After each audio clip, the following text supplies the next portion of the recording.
महर्षि दयानंद जी के आइडियोलॉजी को समझ लीजिए, आर्य समाजियों की विचारधारा को समझ लीजिए, उसके बाद में वहां जाइएगा। कहीं ऐसा ना हो बाद में आपको पछताना पड़े और मुंह छिपाना पड़े कि जिनके वहां जा रहे हो उनके विचार भगवान शिव जी के बारे में किस प्रकार के हैं।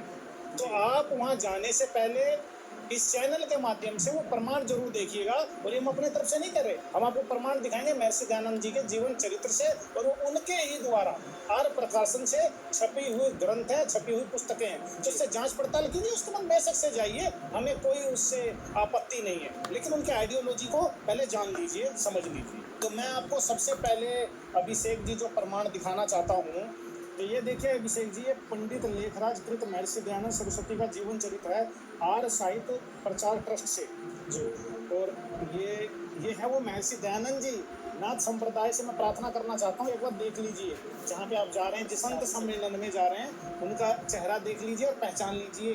और जरूर इस फोटो को ध्यान रख लीजिए कि पूरे जो है ना शैव पंथ का और भगवान शिव का पूरी तरह से जो निरादर किया हुआ है। और ये आर्य साहित्य प्रचार ट्रस्ट से छपा हुआ है, ये इनके फॉर्म और फैक्स हैं। अब इसके हम चलते हैं पेज नंबर 69 पे। तो यहाँ पे आप देखिए, स्वामी जी के उपदेश से ठाकुर साहब ने मूर्ति पूजा छोड़ी। अब जो महर्षि दयानंद जी हैं, उनका उपदेश सुनने से एक ठाकुर साहब नाम के व्यक्ति थे, उन्होंने मूर्ति पूजा छोड़ दी। और वो आगे क्या बताते हैं, वेदांत और निराकार शिव का उपदेश, संध्या व गायत्री का जप करना ही उपासना बताते थे। कौन? महर्षि दयानंद जी। और आगे लिखा है कि निराकार परमात्मा को शिव नाम से बतलाया करते थे महर्षि दयानंद जी।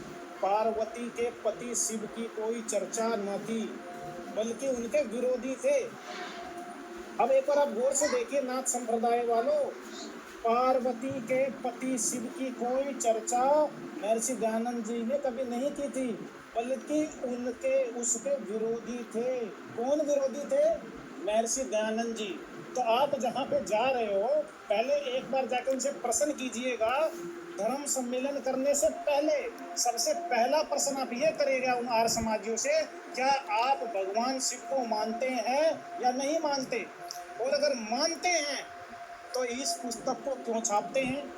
क्यों छापते हैं इस पुस्तक को? तो सबसे पहले इस पुस्तक का विरोध करिएगा और उनसे कहिएगा कि इसमें लिखे हुए उन शब्दों को हटाइए, उन वचनों को हटाइए जो महर्षि दयानंद जी ने आक्षेप किया है भगवान शिव के ऊपर। उसके बाद में चर्चा को आगे बढ़ाइएगा।